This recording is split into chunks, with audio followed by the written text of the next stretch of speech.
பேரை வந்து புதைச்சிருக்காங்க over the period of time. Sexual assault அப்படிங்கிற மாதிரி நிறைய கேசஸ் இருக்கு. நிறைய கேசஸ்ல வந்து பாத்தீங்க அப்படின்னா துன்புறுத்தல்கள் இருக்கு.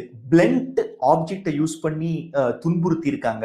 ஆசிட் மார்க்ஸ் இருந்திருக்கு இறந்தவர்கள் கிட்ட. பாரபட்சம், அதாவது வயது பாரபட்சம் பார்க்காம, பாலினம் பாரபட்சம் பார்க்காம அங்க வந்து புதைக்கப்பட்டிருக்காங்க. பிச்சைக்காரர்கள், இந்த மாதிரி ஒரு கொடூரமான ஒரு சம்பவத்தை நம்ம எங்கேயும் கேள்விப்பட்டிருக்க மாட்டோம். இதுல எனக்கு என்ன ஒரு கோபம் வருது அப்படின்னா, ஒருவேளை ஏன் அப்படிங்கறது நான் சொல்லிடுறேன். ஒருவேளை இப்போ இந்த தர்மஸ்தலத்துக்கு பதிலாக இது வந்து ஒரு தர்கால நடந்திருக்குன்னு வச்சுக்கோ, இதே இன்சிடென்ட் ஆர் இதே வந்து ஒரு சர்ச்ல நடந்திருக்கு அப்படின்னா இதுக்கு எந்த அளவுக்கு ஒரு கவரேஜ் கிடைச்சிருக்கு. நம்ம ஹானரபிள் பிரைம் மினிஸ்டர் இதை பத்தி பேசியிருப்பாரு, அமித்ஷா அவர்கள் பேசியிருப்பாரு, பவன் கல்யாண் பேசியிருப்பாரு, அது போக நம்ம ஊர்ல ஹெச் ராஜா, அண்ணாமலை, இவங்க எல்லாருமே பேசியிருப்பாங்க. இதுல என்ன எனக்கு அதிகப்படியான கோபம் வருதுன்னா, இப்போ இதுக்கு முன்னாடி நான் சொன்ன இந்த குரூப்புக்கு ஆப்போசிட் குரூப் காங்கிரஸ், அவங்க தான் அங்க ஆட்சியில இருக்காங்க. அவங்களே மௌனம் சாதிச்சுட்டு தான் இருக்காங்க. மீடியா யாருமே, மெயின் ஸ்ட்ரீம் மீடியா யாருமே பேசுறது இல்லை இதை பத்தி. இந்த இடத்துல சிந்திக்க வேண்டிய ஒரு விஷயம் என்னன்னா, ஒரு சாதாரண கிரிக்கெட் வீரர் சிக்ஸ் அடிச்சாலோ இல்ல ஒரு ஆக்டர் இறந்தாலோ கிடைக்கக்கூடிய அந்த ஒரு மீடியா கவரேஜ் இந்த ஈவெண்ட்டுக்கு கிடைக்கவே இல்லை.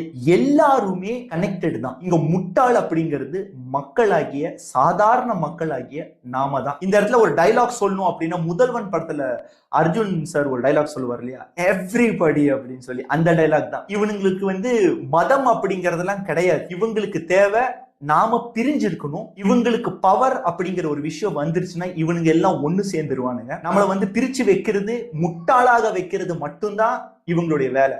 நாம என்னைக்கு அரசியல் கட்சி தலைவர்களுக்கு கொடி பிடிச்சிட்டு இவன் தான் சிறந்த தலைவன், இவன் தான் வந்து மாத்துறதுக்காக வந்திருக்கான், இவன் தான், இந்த கூட்டம் தான், இந்த கட்சி தான் அப்படிங்கறத நம்ம பேசிட்டு இருக்கோமோ அது வரைக்கும் நாம முட்டாள்களா மட்டும்தான் இருப்போம். இந்த மாதிரி விஷயங்கள் நடந்துட்டே தான் இருக்கும். இந்த இடத்துல ஒரு விஷயம் கவனிச்சு பாருங்க. சோசியல் மீடியால கட்சிகளுக்கு சப்போர்ட் பண்ணி நிறைய பேர் சண்டை போட்டுட்டு இருப்பாங்க. கட்சிகளோட பெருமையை பேசுறதுக்காகவே நிறைய பேஜஸ் இருக்காங்க, நிறைய இன்ஃபுளுசர்ஸ். இவங்க நாம எல்லாம் இங்கேயே தானே இருக்கும். பட் அந்த கட்சியோட தலைவர்களுடைய குழந்தைகளும் சரி இங்க இல்லையே, எல்லாருமே ஃபாரின்ல தானே படிச்சுட்டு இருக்காங்க. அப்ப இவனுங்களுக்கு ஒரு சட்டம், நமக்கு ஒரு சட்டமா? இதுல ஒரு வேடிக்கையான விஷயம் என்னன்னா, இன்னும் ஒரு 10 நாள் இதெல்லாம் மறந்துட்டு நம்ம வேலையை பார்க்க ஆரம்பிச்சு. ஃபைனலா சொல்லணும் அப்படின்னா, ஷேம் ஆன் ஆர்